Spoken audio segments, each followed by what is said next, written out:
अस्सलाम वालेकुम। Scene Vista में मैं आपको खुशामदीद कहती हूँ। मैं हाजिर हुई हूँ एक नई कहानी के साथ।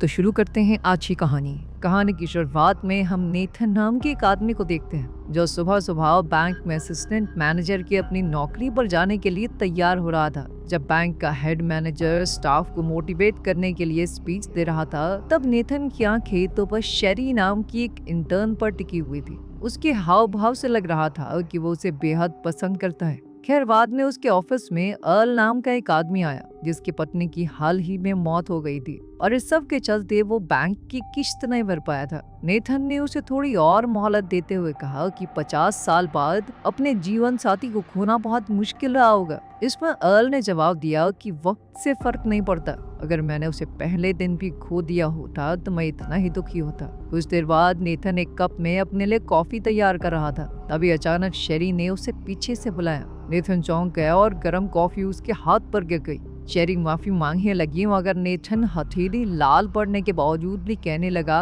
मैं ठीक हूँ। बाद में जब वो अपनी जली हुई चमड़ी पर दवाई लगा रहा था तो शेरी घबराई हुई ऑफिस में आई। उसे डर था कि इस गलती के लिए उसे नौकरी से निकाल दिया जाएगा, लेकिन नेथन ने उसे भरोसा दिलाया कि ऐसा कुछ नहीं होगा और उसे तो माफी मांगने की भी जरूरत नहीं है। फिर शेरी अपनी गलती सुधारने के लिए नेथन को लंच पर चलने के लिए पूछती है, जिसके लिए नेथन ने पहले तो मना कर दिया, लेकिन थोड़ा सोचने के बाद वो राजी हो गया। लंच के दौरान शेरी ने उसे एक बहुत ही स्वाद केक का टुकड़ा चखने के लिए कहा, जिस पर नेथन ने मना करते हुए कहा कि वो कोई भी सख्त चीज नहीं खा सकता। क्या मतलब खा नहीं सकते? शेरी ने पूछा, जिस पर नेथन ने थोड़ा हिचकिचाते हुए जवाब दिया कि मुझे एक खास किस्म की बीमारी है, दर्द महसूस नहीं होता मुझे। अगर एक सख्त चीज खाते हुए उसकी जीभ दांतों के बीच में आ गई तो उसे नॉर्मल लोगों की तरह दर्द नहीं होगा और हो सकता है कि वो अपने खुद की जीभ चबा जाए। इसीलिए उसकी डाइट में सिर्फ लिक्विड्स थे। इस पर शेरी कहने लगी कि ये तो सुपर पावर है, लेकिन फिर नेथन ने उसे समझाया कि इस बीमारी के साथ पैदा होने वाले लोग आमतौर पर 25 साल से ज्यादा नहीं जीते,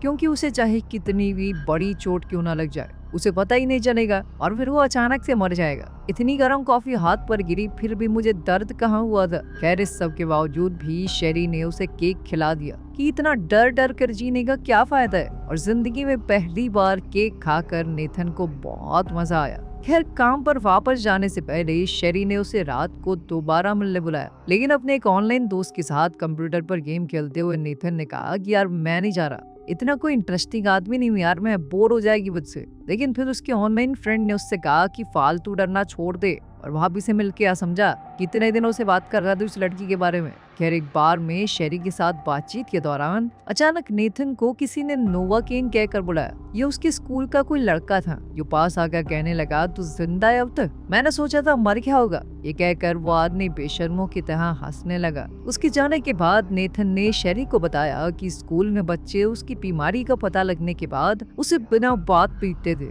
क्योंकि उसको दर्द तो होगा नहीं। ये आदमी भी उनमें से एक था। खैर, अचानक नेथन की घड़ी का अलार्म बजा, जिसका मतलब था कि नेथन को अब सुसु करने जाना है, क्योंकि अगर उसका ब्लैडर भर के फट भी जाएगा तो भी उसे पता नहीं चलेगा। खैर, जब नेथन वॉशरूम से वापस लौटा तो उसने शेरी को उस आदमी के साथ हंसते हुए देखा। ये देखकर नेथन का मुंह तर गया। शेरी कहने लगी कि तुम दोनों पुरानी बातें भुला दो, चलो एक एक शॉट लगाओ। लेकिन ड्रिंक पीते ही वो आदमी खांस खांस कर पागल हो गया। दरअसल यही शेरी का प्लान था, और इस ग्लास में शराब नहीं बल्कि बहुत ज्यादा तीखी मिर्चों वाली सॉस का मिक्सचर था, जिससे नेथन को तो कुछ नहीं हुआ ऑब्वियसली, लेकिन उस आदमी की हालत खराब हो गई। इसके बाद वो दोनों नेथन के घर पहुंचे, जहां शेरी ने उसकी बाजू पर टैटू देखा, लेकिन ये टैटू तो उसके पूरे शरीर पर था। और गजब की बात तो ये थी कि नेथन ने ये पूरा टैटू खुद बनाया था। उस रात वो दोनों एक दूसरे के काफी करीब आ गए। अगले दिन जब नेथन उठा तो वो बहुत खुश था। उसने शेरी को याद करते हुए अपना खाना तक चबा कर खाया, और जैसे ही वो बैंक पहुंचकर शेरी से बात करने के लिए उसके करीब पहुंचा, अचानक बैंक में 3 आदमी सांता क्लॉज की यूनिफॉर्म पहनकर घुस गए। सबको लगा कि ये कोई मजाक है, लेकिन उनमें से एक ने बंदूक निकालकर छत की ओर गोलियां चला दी। सभी लोग अपनी जान बचाने के लिए जमीन पर लेट गए। उन गुंडों के लीडर ने मैनेजर को उठाया और जल्दी से तिजोरी खोलने को कहा, लेकिन मैनेजर कहने लगा कि देखो अलार्म बजा दिया गया है, 3 मिनट के अंदर पुलिस यहाँ आ जाएगी, चोरी छोड़ो, तुम भाग जाओ यहाँ से। इस बात पर वो चोर इतना खिंच गया कि उसने मैनेजर को पीट पीट कर अधमरा कर दिया, लेकिन इस दौरान उसके चेहरे से नकली दाढ़ी हट गई, जिसके चलते मैनेजर ने चोर का मुंह देख लिया था। अपनी पहचान छुपाए रखने के लिए उसने अपनी बंदूक से मैनेजर का भीजा उड़ा दिया। इसके बाद उसने असिस्टेंट मैनेजर यानी नेथन को उठाकर तिजोरी के सामने खड़ा कर दिया। अपने सामने हेड मैनेजर की लाश देखकर नेथन सुन्न पड़ गया। चोरों के लीडर ने उसके पेट में कई मुक्के मारे, लेकिन नेथन को कोई फर्क ही नहीं पड़ रहा था। शेरी से ये देखा नहीं गया और वो नेथन को बचाने के लिए बीच में आ गई, लेकिन लीडर ने उसे पकड़कर अब उसके कान पर बंदूक रख दी। शेरी को मुसीबत में देखकर नेथन तुरंत कोड बताने को राजी हो गया। कोड पता लगते ही चोर ने नेथन के सर पर बंदूक का बट मार के उसे बेहोश कर दिया। उन्होंने सारा कैश अपने बैग्स में भर लिया, लेकिन पुलिस समय से पहले वहां पहुंच गई, जिस वजह से वो लुटेरे शेरी को बंदूक की नोक पर अपने साथ ले गए और पुलिस वालों को हथियार नीचे करने को कहा। वो इतने बेरहम थे कि उन्होंने मौका मिलते ही पुलिस वालों पर भी गोलियां बरसा दी।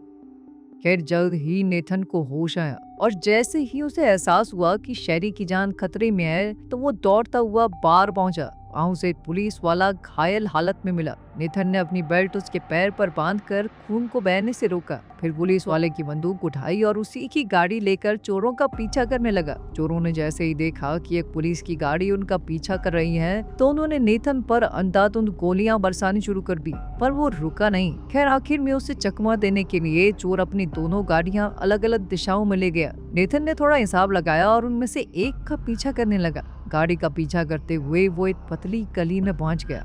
जल्द ही उसने बेन नाम के उस चोर के ऊपर बंदूक तान कर पूछा कि शेरी कहाँ है? एक भाई मुझे पैसों से कुछ लेना देना नहीं है, लड़की कहाँ है बता दे, मैं चला जाऊंगा। लेकिन उस गुंडे ने हिसाब लगाया कि इस बैंक मैनेजर को बंदूक के बारे में क्या ही पता होगा। उसने मौका देखकर नेथन के ऊपर हमला बोल दिया, जिस दौरान बंदूक पास ही में मौजूद एक रेस्टोरेंट की किचन में जा गिरी। वो गुंडा बंदूक उठाने के लिए भागा, लेकिन नेथन भी उस पर झपटा। गुंडे ने उस पर कई गोलियां चलाई, लेकिन नेथन बच निकला। उसने गरम पैन उठाकर बंदूक पर दे मारा, जिससे वो खौलते हुए तेल में जा गिरी। उनकी इस लड़ाई के दौरान उस गुंडे ने नेथन को बहुत पीटा, पर वो हर बार वापस खड़ा हो जाता। इससे बहरे कि बेन उसे खत्म करवाता, नेथन ने खौलते हुए तेल से बंदूक निकाली और बेन की खोपड़ी उड़ा दी। एक इंसान को मारकर वो काफी डर गया था, लेकिन अभी पछतावे का समय नहीं था। उसे सिर्फ शेरी को बचाना था। उसने बेन का फोन अपने पास रख लिया और साथ ही उसकी बाजू पर बने टैटू की फोटो भी खींच ली। इसके बाद वो बेन की गाड़ी लेकर निकल पड़ा। उसने अपने ऑनलाइन गेमर दोस्त रॉस्को को उस टैटू की फोटो भेजकर कहा कि जल्दी से पता लगा भाई ये टैटू किसने बनाया है। जिस पर रॉस्को ने उसे याद दिलाया कि हम बस साथ में गेम खेलते हैं, पता है ना, असलियत में कभी मिले भी नहीं एक दूसरे से। लेकिन नेथन के मिन्नतें करने पर आखिर में वो मान ही गया। उधर पुलिस को लग रहा था कि नेथन भी जरूर इस चोरी में शामिल है, क्योंकि वो मौका मिलते ही चोरों के साथ भाग गया था। वहीं दूसरी तरफ नेथन अर्ल की हार्डवेयर शॉप में पहुंचा। अर्ल ने उसकी खस्ता हालत देखकर एम्बुलेंस बुलाने की बात कही, लेकिन नेथन ने कहा कि अभी टाइम नहीं मेरे पास। उसने एक कटर उठाया और एक बड़ा सा कट लगा के आराम से अपने हाथ से गोली बाहर निकाल दी। अर्ल ये देखकर हैरान रह गया कि ये बंदा है क्या। आखिर में फेविक्विक लगा के उसने कट को वापस से जोड़ भी दिया और चोरों के चुराए हुए पैसों में से एक गड्डी अर्ल को दे दी ताकि वो अपना लोन चुका सके। जैसे ही वो बाहर निकला उसे रॉस्को का मैसेज आया, जिसमें टैटू की दुकान का एड्रेस था। वो जल्दी से उस दुकान की ओर निकल पड़ा। दूसरी तरफ पुलिस को बेन की लाश मिल गई थी और किचन में मौजूद शेफ ने उन्हें नेथन के बारे में बताया। अब तो पुलिस अपने हीरो को कोई मास्टरमाइंड क्रिमिनल समझ रही थी। इंस्पेक्टर ने फिर भी एक बार उसके फोन पर कॉल करने की सोची, जो कि नेथन ने उठा भी दी। इस बात से पुलिस वाले काफी चौंक गए कि अगर ये कोई क्रिमिनल है तो फोन अब तक इसने ऑन क्यों छोड़ा हुआ है। नेथन ने उन्हें समझाने की बहुत कोशिश की कि उसे पैसों से कोई मतलब नहीं है, वो तो बस शेरी को जल्द से जल्द उन गुंडों से बचाना चाहता है और जिस लड़की ने उसकी बेरंग सी जिंदगी को मतलब दिया है वो उसे बचाने के लिए कुछ भी करेगा। लेकिन इस कॉल के दौरान पुलिस ने उसकी लोकेशन का पता लगा लिया। दूसरी तरफ बाकी के दो चोर अपने ठिकाने पर खड़े ये सोच रहे थे कि बेन अब तक वहाँ पहुँचा क्यों नहीं। अंद्रे नाम का चोर, जो कि बेन का भाई है, वो काफी चिंता में था कि कहीं उसके भाई के साथ कुछ गलत ना हो गया हो। लेकिन साइमन को पूरा भरोसा था कि बेन कभी भी आता ही होगा। तुम दोनों अपनी बकवास बंद करो, शेली ने चिढ़कर कहा। तब हमें पता चलता है कि वो भी इन चोरों के साथ शुरुआत से मिली हुई थी, लेकिन वो इस बात से बेहद परेशान थी कि साइमन ने उससे वादा किया था कि वो किसी को चोट नहीं पहुंचाएगा, जबकि लूट के दौरान उसने हेड मैनेजर को जान से मार डाला। इस पर साइमन ने शेरी पर चिल्लाते हुए कहा कि ऐसा कुछ भी नहीं होना था। अगर तू अपना काम ढंग से करके उस असिस्टेंट मैनेजर नेथन का कोड पता कर लेती। इस बात से पता चलता है कि वो नेथन के करीब सिर्फ तिजोरी का कोड हासिल करने के लिए गई थी। खैर दूसरी तरफ नेथन उस टैटू वाली दुकान में पहुंचा, जहां टैटू बनाने वाला इंसान एक हट्टा कट्टा पहाड़ जैसा आदमी था। नेथन ने उसे अपनी छाती पर मौजूद खाली जगह पर बेन वाला टैटू बनाने को कहा। जल्द ही उसकी बातों से टैटू बनाने वाले को शक हो गया कि वो झूठ बोल रहा है, बेन उसका दोस्त नहीं है, और उसने बातों बातों में एक चाकू उठा लिया। लेकिन नेथन पहले ही उस पर बंदूक ताने खड़ा था। इतने में टैटू आर्टिस्ट की बीवी ने बंदूक पर सरिये से हमला करके उसे दूर पटक दिया। अब नेथन और उस पहलवान के बीच जबरदस्त लड़ाई शुरू हो गई। नेथन के हमलों का तो उस पर कोई भी असर नहीं हो रहा था। आखिर में नेथन ने अपनी दर्द न होने वाली सुपर पावर का इस्तेमाल किया और अपनी मुट्ठी में कांच के टुकड़े लगाकर उसने उस पहलवान की आंखों पर हमला कर दिया। फिर उसे जान से मारने की धमकी देकर नेथन ने उससे बेन का पूरा नाम निकलवाया, जिसके बाद उसने थोड़ा जुगाड़ लगा के बेन के घर का पता लगा लिया और कहीं वो एड्रेस भूल न जाए। इस चक्कर में नेथन ने एड्रेस का टैटू अपनी हथेली पर बना लिया। उधर चोरों के ठिकाने पर आंद्रे ने कहा कि वो अपने भाई के घर जाकर देखना चाहता है कि सब ठीक तो है ना। इसी घर में इस वक्त नेथन घुस चुका था। उसने जल्दी से छानबीन शुरू कर दी कि कुछ ऐसा मिल जाए जो उसे शेरी तक पहुंचा दे। इस घर में एक से बढ़कर एक हिडन ट्रैप्स थे जो शायद किसी आम इंसान को तो मार ही देते, लेकिन अपना हीरो कोई आम आदमी नहीं है। तीर टांग के आर पार हो गया, लेकिन मजाले भाई ने उफ तक की हो। अब वो हर एक कदम फूक फूक कर रख रहा था और जल्द ही उसे एक कार रिपेयर शॉप की यूनिफॉर्म मिली जहां बेन काम करता होगा। वो जल्दी से वहां जाने को तैयार हो गया, पर तभी अचानक उसका पैर एक फंदे में फंस गया और अब वो छत से उल्टा लटका हुआ था। उसने जल्दी से रॉस्को को फोन करके वहां आने को कहा, जिसके लिए रॉस्को ने सीधा मना कर दिया। लेकिन फिर नेथन कहने लगा कि पूरी जिंदगी उसका कोई दोस्त नहीं रहा। रॉस्को के लिए शायद वो एक ऑनलाइन फ्रेंड होगा जिसके साथ वो गेम खेलता है, लेकिन नेथन के लिए वो उसका इकलौता दोस्त है। ये इमोशनल स्पीच सुनकर रॉस्को भी उसकी मदद के लिए राजी हो गया। खैर जल्द ही बेन का भाई आंद्रे घर में दाखिल हुआ। वो अंदर घुसते ही समझ गया कि यहाँ कोई तो आया है। जल्द ही उसने हॉल में नोवाकिन भाई को उल्टे लटके हुए देखा। उसे देखते ही नेथन ने एक्टिंग शुरू कर दी। भैया मुझे छुड़वा दो, मैं तो गलत घर में आ गया, चोर हूँ, छोटा सा गलती हो गई मुझसे। लेकिन आंद्रे ने उसके हाथ पर लिखा हुआ एड्रेस पढ़ लिया और वो समझ गया कि नेथन झूठ बोल रहा है। तभी आंद्रे को साइमन का फोन आया, जिसने उसे बताया कि बेन को सूट बूट पहने किसी आदमी ने बेरहमी से मार दिया है। आंद्रे समझ गया कि इसी आदमी ने मेरे भाई को मारा है और वो नेथन को मारने से पहले उसे टॉर्चर करना चाहता था, जबकि नेथन को असलियत में दर्द होने की एक्टिंग करनी पड़ रही थी। भैया मत भैया दर्द हो रहा है। लेकिन इससे पहले कि आंद्रे नेथन का खेल खत्म करता, रॉस्को ने ऐन वक्त पर पीछे से आकर उसे बेहोश कर दिया। रॉस्को ने उसे फोन पर बताया था कि वो 6 फुट 4 इंच का हट्टा कट्टा आदमी है, जिसके बाल इतने लंबे हैं कि चोटी रखता है। अब अपने सामने इस मोटे छोटे टकली को देखकर नेथन थोड़ा हैरान हो गया। खैर इससे पहले कि वो वहां से निकल पाते, आंद्रे को होश आ गया और उनके बीच में एक बार फिर से लड़ाई छिड़ गई। वो उन दोनों पर ही भारी पड़ रहा था, लेकिन आखिर में नेथन ने जैसे तैसे अपने पैर में लगा वो तीर आंद्रे के सर के पार कर दिया। इसके बाद रॉस्को ने नेथन की मरहम पट्टी की और उसे पुलिस के सामने सरेंडर करने को कहा। लेकिन नेथन कहने लगा कि ऐसा करते ही वो मुझे पकड़कर पुलिस स्टेशन ले जाएंगे, पूछताछ करने में सारा टाइम बर्बाद कर देंगे वो। अगर उस दौरान शेरी को कुछ हो गया तो वो खुद को कभी माफ नहीं कर पाएगा। पुलिस नेथन की लोकेशन ट्रैक करके बाहर पहुंच चुकी थी। अचानक उन्होंने देखा कि नेथन एक स्कूटर पर वहां से भागने की कोशिश कर रहा था। जल्द ही पुलिस ने उसे धर दबोचा, पर ये नेथन नहीं, उसके कपड़े पहने हुए रॉस्को था, जो पुलिस के पकड़ते ही चिल्लाने लगा, मुझे मत मारो सर, जरूरत पड़ी तो उसके खिलाफ गवाही भी दे दूंगा मैं। उधर अपना नोवाकिन गैराज के बाहर पहुंच चुका था, जबकि अंदर साइमन और शेरी वहां से बाहर निकलने की फिराक में थे। लेकिन अब शेरी उसके साथ कहीं नहीं जाना चाहती थी। उसने कहा कि सिर्फ चोरी तक तो ठीक था, पर साइमन अब साइको बन चुका है, जो मजे के लिए लोगों को मारता है, और वो इस सब का हिस्सा नहीं बनना चाहती। तभी नेथन हाथ में बंदूक लिए साइमन की ओर बढ़ा और उसे शेरी को आजाद करने को कहा। साइमन ने उसे पहचान लिया कि तू तो वही बैंक असिस्टेंट मैनेजर है ना,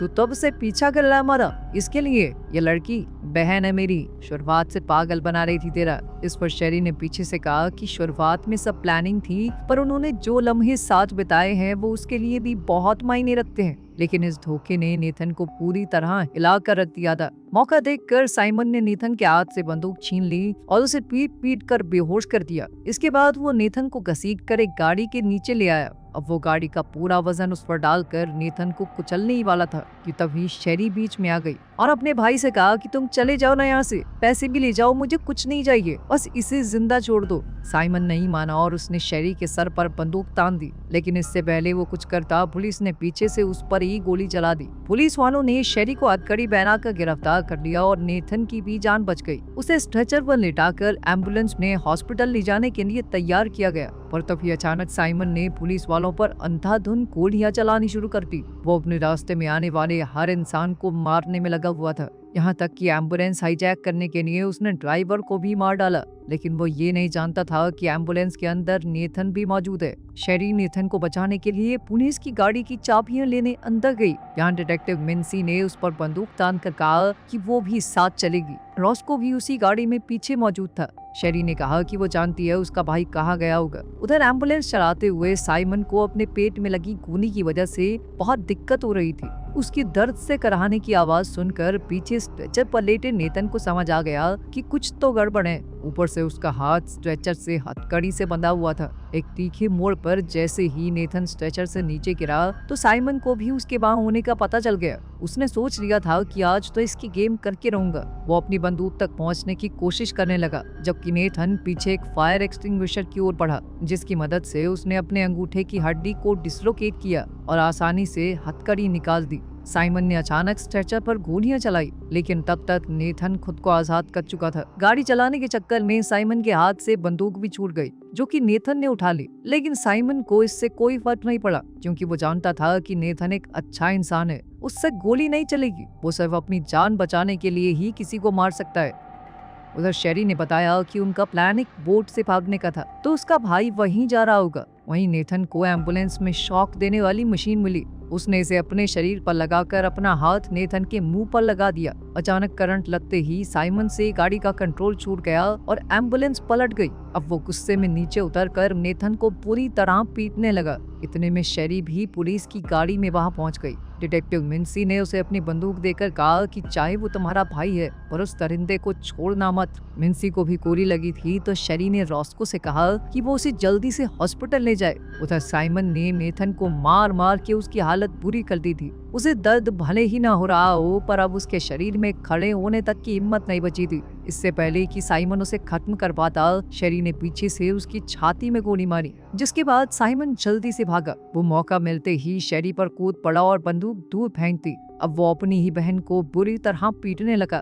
नेथन को अपना दर्द भले ही न महसूस होता हो, पर वो शेरी को दर्द में नहीं देख सकता था। वो धीरे धीरे रेंगते हुए एम्बुलेंस से गिरे हुए एक मेडिकल बैग की तरफ बढ़ा और उसमें से एड्रेनलिन का इंजेक्शन अपनी टांग में लगा दिया। साइमन अब शेरी को भी मारने ही वाला था, लेकिन ऐन वक्त पर नेथन ने पीछे से आकर साइमन को खत्म कर दिया। लेकिन अब उसका शरीर और नहीं सह सकता था। वो शेरी की बाहों में धीरे धीरे बेहोश होने लगा। लेकिन इन आखिरी लम्हों में भी उसने शेरी से अपने प्यार का इजहार किया, जबकि शेरी अपनी सभी गलतियों के लिए उससे माफी मांग रही थी। इसके बाद जब उसकी आंख खुली तो वो हॉस्पिटल के कमरे में था। रॉस्को ने उसे बताया कि तुझे heart attack, brain haemorrhage, blood loss, 3rd degree burns, 10-20 टूटी हड्डियां और पता नहीं क्या क्या हुआ था, पर डॉक्टर ने कहा है कि तू पूरी तरह ठीक हो जाएगा, बस आराम कर। तभी डिटेक्टिव मिन्सी भी वहां पहुंच गई, जो नेथन को जिंदा देखकर बहुत खुश थी। उसने बताया कि एक पुलिस ऑफिसर की जान बचाने और सभी गवाहों से बात करने के बाद नेथन को बस 6 महीने के हाउस अरेस्ट की सजा सुनाई गई थी, जो कि उसे वैसे भी हॉस्पिटल बेड पर आराम करते हुए बिताने पड़ेंगे। इसके अलावा शेरी को भी बस 1 साल की जेल हुई थी। और फिल्म के आखिर में हम नेथन को जेल में शेरी का जन्मदिन मनाते हुए देखते हैं। जल्द ही वो भी आजाद हो जाएगी और फिर वो हमेशा साथ रह सकेंगे। उम्मीद है कि आपको आज की हमारी स्टोरी पसंद आई होगी। मजीद वीडियोस के लिए हमारे चैनल को सब्सक्राइब कीजिए और बेल आइकन को प्रेस करना ना भूलिए, ताकि हमारी नई वीडियोस की अपडेट्स मिलती रहें। शुक्रिया।